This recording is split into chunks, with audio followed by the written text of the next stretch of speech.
नवरात्रि में विशेष है महागौरी का ध्यान।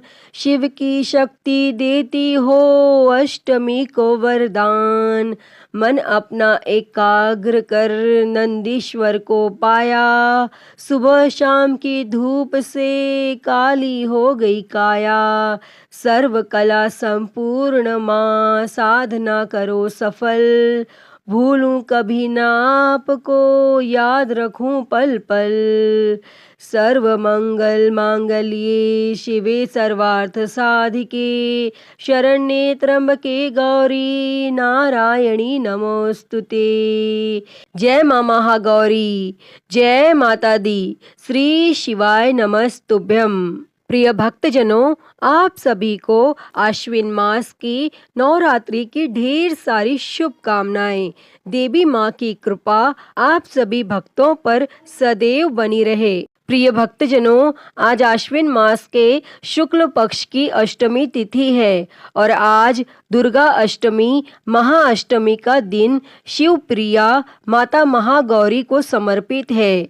आज के दिन पूरे भक्ति भाव से माता महागौरी की कथा का श्रवण करने से व्यक्ति को धन ऐश्वर्य की प्राप्ति होती है और जीवन में सुख समृद्धि आती है। तो भक्तजनों, आज हम इस वीडियो में माता महागौरी की बड़ी ही दुर्लभ और पौराणिक कथा को सुनेंगे। तो आप सभी भक्तजन इस कथा को बड़ी ही श्रद्धा, ध्यान पूर्वक और प्रसन्न चित्त मन से पूरा अवश्य सुनिएगा। तो सभी प्रेम से बोलिए माता महागौरी की जय, देवी भगवती की जय।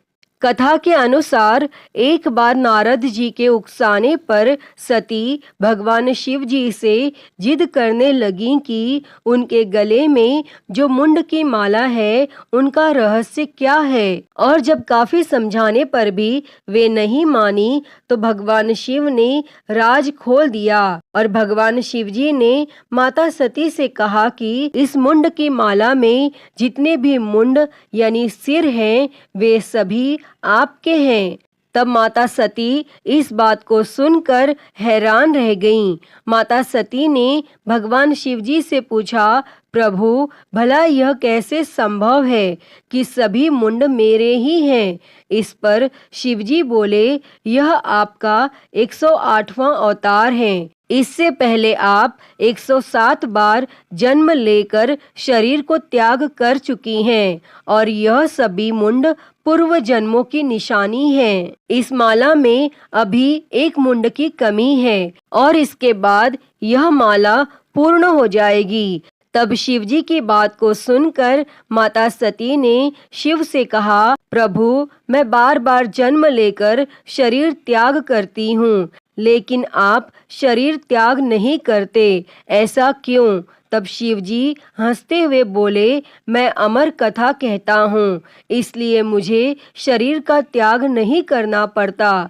इस पर माता सती ने अमर कथा सुनने की इच्छा प्रकट की। प्रिय भक्तजनों, शिवजी जब माता सती को कथा सुनाने लगे तो उन्हें नींद आ गई और वह कथा सुन नहीं पाई। इसलिए उन्हें दक्ष के यज्ञ कुंड में कूदकर अपने शरीर का त्याग करना पड़ा और शिवजी ने सती के मुंड को भी माला में गूंथ दिया। इस प्रकार 108 मुंड की माला तैयार हो गई और सती का जन्म पार्वती जी के रूप में हुआ। इस जन्म में माता पार्वती को अमृतत्व प्राप्त हुआ, उन्हें शरीर का त्याग नहीं करना पड़ा। पौराणिक कथा के अनुसार माता महागौरी का जन्म हिमालय राज के घर हुआ था। कहा जाता है भगवान शिवजी अपनी पहली पत्नी देवी सती की मृत्यु के कारण गहरी तपस्या में ध्यान में चले गए थे।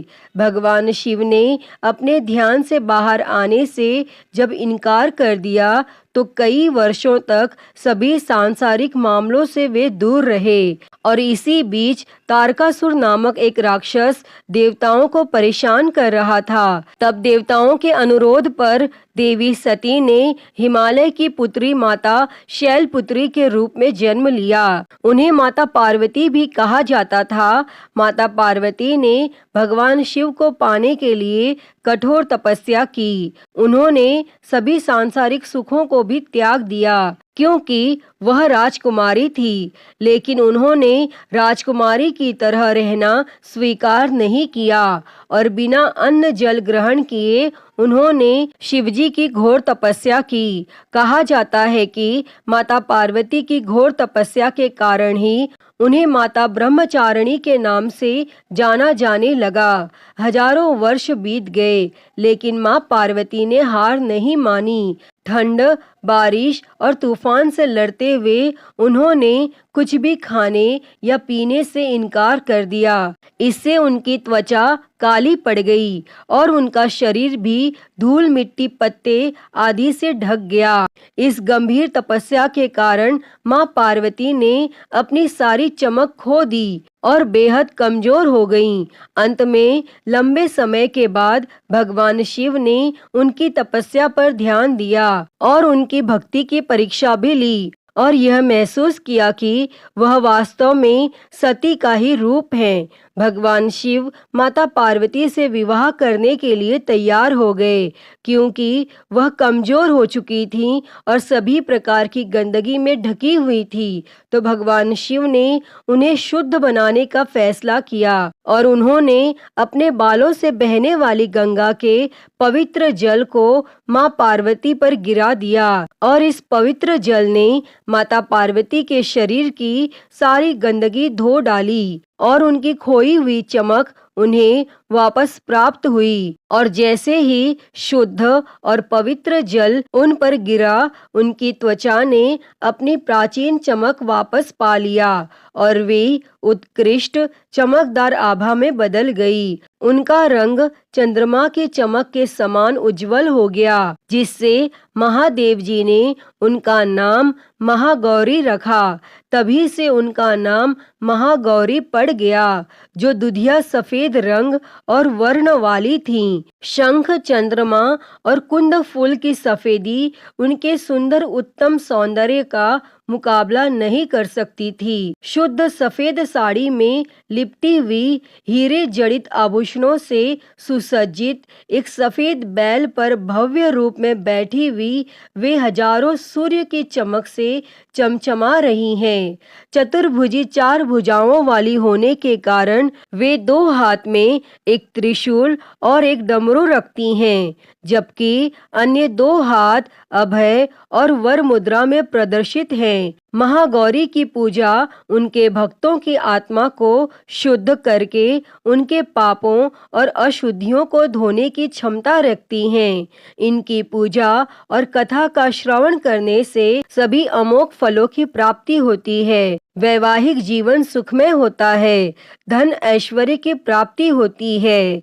अतः हे माँ महागौरी, इस कथा को कहते, सुनते और हुंकारा भरते सभी पर सदैव अपनी कृपा बनाए रखना। तो सभी प्रेम से बोलिए, माता महागौरी की जय, जगत जननी देवी भगवती की जय। प्रिय भक्तजनों, आइए अब सुनते हैं नवरात्रि व्रत की बड़ी ही दुर्लभ और पौराणिक कथा। तो सभी प्रेम से बोलिए, जय माँ दुर्गा, जय माता दी। एक समय बृहस्पति जी ब्रह्मा जी से बोले, हे ब्राह्मण श्रेष्ठ, चैत्र व आश्विन मास के शुक्ल पक्ष में नवरात्र का व्रत और उत्सव क्यों किया जाता है? इस व्रत का क्या फल है? इसे किस प्रकार करना उचित है? पहले इस व्रत को किसने किया, सो विस्तार से कहिए। तब बृहस्पति जी का ऐसा प्रश्न सुन ब्रह्मा जी ने कहा, हे बृहस्पति, प्राणियों के हित की इच्छा से तुमने बहुत अच्छा प्रश्न किया है। जो मनुष्य मनोरथ पूर्ण करने वाली दुर्गा, महादेव, सूर्य और नारायण का ध्यान करते हैं, वे मनुष्य धन्य हैं। यह नवरात्र व्रत संपूर्ण कामनाओं को पूर्ण करने वाला है। इसके करने से पुत्र की कामना वाले को पुत्र, धन की लालसा वाले को धन, विद्या की चाहना वाले को विद्या और सुख की इच्छा वाले को सुख मिलता है। इस व्रत को करने से रोगी मनुष्य का रोग दूर हो जाता है, मनुष्य की संपूर्ण विपत्तियां दूर हो जाती हैं और घर में समृद्धि की वृद्धि होती है। बंध्या को पुत्र प्राप्त होता है, समस्त पापों से छुटकारा मिल जाता है और मन का मनोरथ सिद्ध हो जाता है। जो मनुष्य इस नवरात्र व्रत को नहीं करता वह अनेक दुखों को भोगता है और कष्ट व रोग से पीड़ित हो अंगहीनता को प्राप्त होता है, उसके संतान नहीं होती और वह धन धान्य से रहित हो भूख और प्यास से व्याकुल घूमता फिरता है तथा संज्ञाहीन हो जाता है। और जो सधवा स्त्री इस व्रत को नहीं करती वह पति सुख से वंचित हो नाना दुखों को भोगती है। यदि व्रत करने वाला मनुष्य सारे दिन का उपवास न कर सके तो एक समय भोजन करें और 10 दिन बांधवों सहित नवरात्र व्रत की कथा का श्रवण करें। हे बृहस्पति, जिसने पहले इस महाव्रत को किया है वह कथा मैं तुम्हें सुनाता हूँ। तुम सावधान होकर सुनो। और इस प्रकार ब्रह्मा जी का वचन सुनकर बृहस्पति जी बोले, हे ब्राह्मण, मनुष्यों का कल्याण करने वाले इस व्रत के इतिहास को मेरे लिए कहिए। मैं सावधान होकर सुन रहा हूँ। आपकी शरण में आए हुए मुझ पर कृपा करें। तब ब्रह्मा जी बोले, प्राचीन काल में मनोहर नगर में पिठत नाम का एक अनाथ ब्राह्मण रहता था। वह भगवती दुर्गा का भक्त था। उसके संपूर्ण सद्गुणों से युक्त सुमति नाम की एक अत्यंत सुंदरी कन्या उत्पन्न हुई। वह कन्या सुमति अपने पिता के घर बाल्यकाल में अपनी सहेलियों के साथ क्रीड़ा करती हुई इस प्रकार बढ़ने लगी जैसे शुक्ल पक्ष में चंद्रमा की कला बढ़ती है। उसका पिता प्रतिदिन जब दुर्गा की पूजा करके होम किया करता वह उस समय नियम से वहां उपस्थित रहती और एक दिन सुमति अपनी सखियों के साथ खेल में लग गई और भगवती के पूजन में उपस्थित नहीं हुई। तब उसके पिता को पुत्री की ऐसी असावधानी देखकर क्रोध आया और वह पुत्री से कहने लगा, अरे दुष्ट पुत्री, आज तूने भगवती का पूजन नहीं किया, इस कारण मैं किसी कुष्ठ रोगी या दरिद्र मनुष्य के साथ तेरा विवाह करूंगा। तब पिता के ऐसे वचन सुन सुमति को बड़ा दुख हुआ और पिता से कहने लगी, हे पिता, मैं आपकी कन्या हूँ तथा सब तरह आपके अधीन हूँ। जैसी आपकी इच्छा हो वैसा ही करो। राजा से, कुष्ठी से, दरिद्र से अथवा जिसके साथ चाहो मेरा विवाह कर दो, पर होगा वही जो मेरे भाग्य में लिखा है। मेरा तो अटल विश्वास है, जो जैसा कर्म करता है उसको कर्मों के अनुसार वैसा ही फल प्राप्त होता है। क्योंकि कर्म करना मनुष्य के अधीन है पर फल देना ईश्वर के अधीन है। जैसे अग्नि में पड़ने से तृणादि उसको अधिक प्रदीप्त कर देते हैं, तब इस प्रकार कन्या के निर्भयता से कहे हुए ऐसे वचन सुन उस ब्राह्मण ने क्रोधित हो अपनी कन्या का विवाह एक कुष्ठी के साथ कर दिया और अत्यंत क्रोधित हो पुत्री से कहने लगा, हे पुत्री, अपने कर्म का फल भोगो। देखें भाग्य के भरोसे रहकर क्या करती हो। तब पिता के ऐसे कटु वचनों को सुन सुमति मन में विचार करने लगी, अहो, मेरा बड़ा दुर्भाग्य है जिससे मुझे ऐसा पति मिला। इस तरह अपने दुख का विचार करती हुई वह कन्या अपने पति के साथ वन में चली गई और डरावने कुशा युक्त उस निर्जन वन में उन्होंने वह रात बड़े कष्ट से व्यतीत की। उस गरीब बालिका की ऐसी दशा देख देवी भगवती ने पूर्व पुण्य के प्रभाव से प्रकट हो सुमति से कहा, हे दीन ब्राह्मणी, मैं तुझसे प्रसन्न हूँ। तुम जो चाहो सो वरदान मांग सकती हो। तब भगवती दुर्गा का यह वचन सुन ब्राह्मणी ने कहा, आप कौन हैं? वह सब मुझसे कहो। तब ब्राह्मणी का ऐसा वचन सुन देवी ने कहा कि मैं आदि शक्ति भगवती हूँ और मैं ही ब्रह्म विद्या व सरस्वती हूँ। प्रसन्न होने पर मैं प्राणियों का दुख दूर कर उनको सुख प्रदान करती हूँ। हे ब्राह्मणी, मैं तुझ पर तेरे पूर्व जन्म के पुण्य के प्रभाव से प्रसन्न हूँ। तुम्हारे पूर्व जन्म का वृत्तांत सुनाती हूँ। सुनो, तू पूर्व जन्म में निषाद की स्त्री थी और अति प्रतिव्रता थी। एक दिन तेरे पति निषाद ने चोरी की और चोरी करने के कारण तुम दोनों को सिपाहियों ने पकड़ लिया और ले जाकर जेल खाने में कैद कर दिया। उन लोगों ने तुझको और तेरे पति को भोजन भी नहीं दिया और इस प्रकार नवरात्र के दिनों में तुमने न तो कुछ खाया और न जल ही पिया और इस प्रकार 9 दिन तक नवरात्र का व्रत हो गया। हे ब्राह्मणी, उन दिनों में जो व्रत हुआ, इस व्रत के प्रभाव से प्रसन्न होकर मैं तुझे मनोवांछित वर देती हूँ। तुम्हारी जो इच्छा हो सो मांगो। तब इस प्रकार माँ दुर्गा के वचन सुन ब्राह्मणी बोली, अगर आप मुझ पर प्रसन्न हैं तो हे दुर्गे, मैं आपको प्रणाम करती हूँ। कृपा करके मेरे पति का कोढ़ दूर करो। तब देवी ने कहा, उन दिनों तुमने जो व्रत किया था, उस व्रत का 1 दिन का पुण्य पति का कोढ़ दूर करने के लिए अर्पण करो।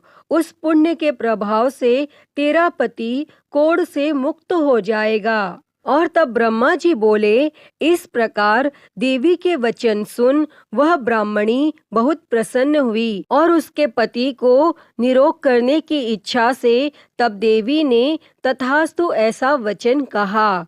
और तब उसके पति का शरीर भगवती दुर्गा की कृपा से कुष्ठ रोग से रहित हो अति कांतिवान हो गया और वह ब्राह्मणी पति के मनोहर देह को देख देवी की स्तुति करने लगी। हे दुर्गे, आप दुर्गति को दूर करने वाली, तीनों लोकों का संताप हरने वाली, समस्त दुखों को दूर करने वाली, रोगी मनुष्य को निरोग करने वाली, प्रसन्न हो मनोवांछित वर देने वाली और दुष्टों का नाश करने वाली जगत की माता हो। हे अम्बे, मुझ निरपराध अबला को मेरे पिता ने कुष्ठी मनुष्य के साथ विवाह कर घर से निकाल दिया। पिता से तिरस्कृत निर्जन वन में विचर कर रही हूँ। आपने मेरा इस विपदा में उद्धार किया है।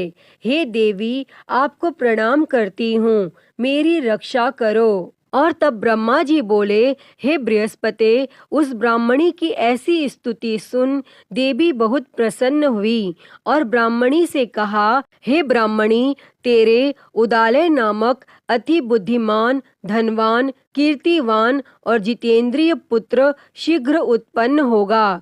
ऐसा वर प्रदान कर देवी ने ब्राह्मणी से फिर कहा कि हे ब्राह्मणी, और जो कुछ तेरी इच्छा हो वह मांग ले। और भगवती दुर्गा का ऐसा वचन सुन सुमति ने कहा कि हे भगवती दुर्गे, अगर आप मुझ पर प्रसन्न हैं तो कृपा कर मुझे नवरात्र व्रत की विधि और उसके फल का विस्तार से वर्णन करें। तब इस प्रकार ब्राह्मणी के वचन सुन देवी दुर्गा ने कहा, हे ब्राह्मणी, मैं तुम्हें संपूर्ण पापों को दूर करने वाले नवरात्र व्रत की विधि बतलाती हूँ, जिसको सुनने से मोक्ष की प्राप्ति होती है। आश्विन मास के शुक्ल पक्ष की प्रतिपदा से लेकर 9 दिन तक विधि पूर्वक व्रत करें। यदि दिन भर का व्रत न कर सकें तो एक समय भोजन करें। विद्वान ब्राह्मणों से पूछकर घट स्थापना करें और वाटिका बनाकर उसको प्रतिदिन जल से सींचें। महाकाली, महालक्ष्मी और महासरस्वती देवी की मूर्तियां स्थापित कर उनकी नित्य विधि सहित पूजा करें और पुष्पों से विधि पूर्वक अर्घ दें। बिजौरा के फल से अर्घ देने से रूप की प्राप्ति होती है। जायफल से अर्घ देने से कीर्ति, दाख से अर्घ देने से कार्य की सिद्धि होती है। आंवले से अर्घ देने से सुख की प्राप्ति और केले से अर्घ देने से आभूषणों की प्राप्ति होती है। इस प्रकार पुष्पों व फलों से अर्घ देकर व्रत समाप्त होने पर 9वें दिन यथाविधि हवन करें। खांड, घी, गेहूं, शहद, जौ, तिल, बिल्व, नारियल, दाख और कदम्ब आदि से हवन करें। गेहूं से होम करने से लक्ष्मी की प्राप्ति होती है। खीर एवं चंपा के पुष्पों से धन की और बेल के पत्तों से तेज व सुख की प्राप्ति होती है। आंवले से कीर्ति की और केले से पुत्र की, कमल से राज सम्मान की और दाखों से संपदा की प्राप्ति होती है। खांड, घी, नारियल, शहद, जौ और तिल तथा फलों से होम करने से मनोवांछित वस्तु की प्राप्ति होती है और व्रत करने वाला मनुष्य इस विधि विधान से होम कर आचार्य को अत्यंत नम्रता के साथ प्रणाम करें और यज्ञ की सिद्धि के लिए उसे दक्षिणा दें। और इस प्रकार बताई हुई विधि के अनुसार जो व्यक्ति व्रत करता है उसके सब मनोरथ सिद्ध होते हैं। इसमें तनिक भी संदेह नहीं है। इन 9 दिनों में जो कुछ दान आदि दिया जाता है उसका करोड़ों गुना फल मिलता है। इस नवरात्र व्रत करने से अश्वमेघ यज्ञ का फल मिलता है। हे ब्राह्मणी, इस संपूर्ण कामनाओं को पूर्ण करने वाले उत्तम व्रत को तीर्थ, मंदिर अथवा घर में विधि के अनुसार करें। तब ब्रह्मा जी बोले, हे बृहस्पति, इस प्रकार ब्राह्मणी को व्रत की विधि और फल बताकर देवी अंतर ध्यान हो गईं। जो मनुष्य या स्त्री इस व्रत को भक्ति पूर्वक करता है वह इस लोक में सुख प्राप्त कर अंत में दुर्लभ मोक्ष को प्राप्त होता है। हे बृहस्पति, यह इस दुर्लभ व्रत का महात्म्य है जो मैंने तुम्हें बतलाया है। तब यह सुन बृहस्पति जी आनंद से प्रफुल्लित हो ब्रह्मा जी से कहने लगे कि हे ब्राह्मण, आपने मुझ पर अति कृपा की जो मुझे इस नवरात्र व्रत का महात्म्य सुनाया। तब ब्रह्मा जी बोले कि हे बृहस्पति, यह देवी भगवती शक्ति संपूर्ण लोकों का पालन करने वाली हैं। इस महादेवी के प्रभाव को कौन जान सकता है। और नवरात्रि की इस पावन कथा को कहने और सुनने वालों की देवी भगवती सब विघ्न दूर करके उन्हें सुख समृद्धि देती हैं। अतः हे माँ देवी भगवती, नवरात्रि व्रत की इस पावन कथा को कहने, सुनने और हुंकारा भरने वालों पर सदैव अपनी कृपा बनाए रखना। सभी के जीवन से कष्टों को दूर कर उनके जीवन में सुख और समृद्धि देना। तो सभी प्रेम से बोलिए, देवी भगवती की जय। जय माँ दुर्गे। प्रिय भक्तजनों, आइए सुनते हैं श्री दुर्गा चालीसा। नमो नमो दुर्गे सुख करनी, नमो नमो दुर्गे दुख हरनी। निरंकार है ज्योति तुम्हारी, तिहूं लोक फैली उजियारी। शशि ललाट मुख महाविशाला, नेत्र लाल भ्रूकुटी विकराला। रूप मात को अधिक सुहावे, दर्श करत जन अति सुख पावे। तुम संसार शक्ति ले कीना, पालन हेतु अन्न धन दीना। अन्नपूर्णा हुई जगपाला, तुम ही आदि सुंदरी बाला।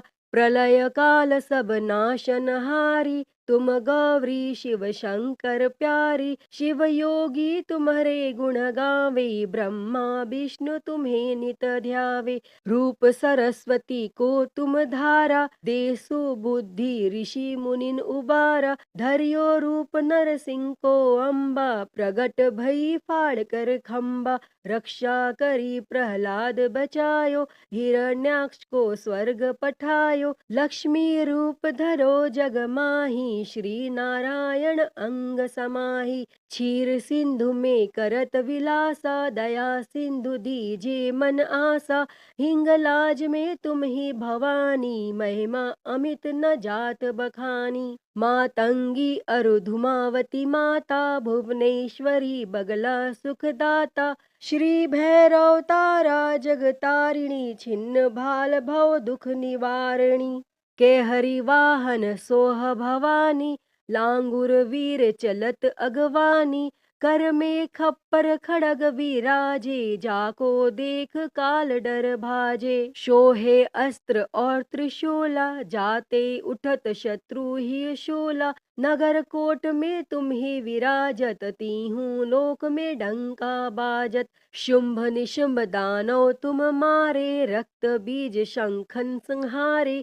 महिषासुर नृप अति अभिमानी जेहि अघ भार मही अकुलानी। रूप कराल कालिका धारा सेन सहित तुम तिहि सिंहारा।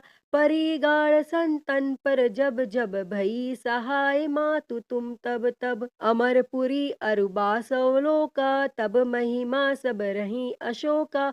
ज्वाला में है ज्योति तुम्हारी तुम्हें सदा पूजे नर नारी। प्रेम भक्ति से जो यश गावे दुख दरिद्र निकट नहीं आवे। ध्यावे तुम्हें जो नर मन लाई जन्म मरण ताको छुट जाई। जोगी सुर मुनि कहत पुकारी योग न हो बिन शक्ति तुम्हारी। शंकर अचारज तब कीनो काम अरु क्रोध जीति सब लीनो। निश दिन ध्यान धरो शंकर को काहू काल नहीं सुमिरो तुमको। शक्ति रूप का मरम न पायो शक्ति गई तब मन पछतायो। शरणागत हुई कीर्ति बखानी जय जय जय जगदम्ब भवानी।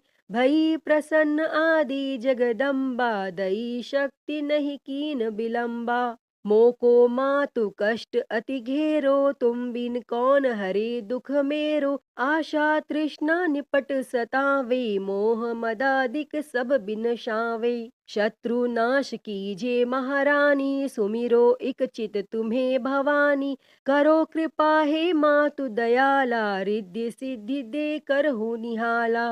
जब लगी जीऊं दया फल पाऊं तुमरो यश में सदा सुनाऊं। श्री दुर्गा चालीसा जो कोई गावे सब सुख भोग परम पद पावे। देवी दास शरण निज जानी कहूँ कृपा जगदम्ब भवानी। श्री दुर्गा चालीसा समाप्त। तो प्रिय भक्तजनों सभी प्रेम से बोलिए जय माँ दुर्गे, जय माँ भवानी, जय माता दी। प्रिय भक्तजनों तो मैं उम्मीद करती हूँ कि आपको आज की यह कथा पसंद आई होगी और अगर वीडियो अच्छी लगी हो तो इसे लाइक करें, ज़्यादा से ज़्यादा शेयर करें और कमेंट बॉक्स में माता महागौरी की जय लिखना ना भूलें और हरिहर भक्ति चैनल को सब्सक्राइब कर नोटिफिकेशन बेल को ज़रूर ऑन कर लें। हर हर महादेव। धन्यवाद।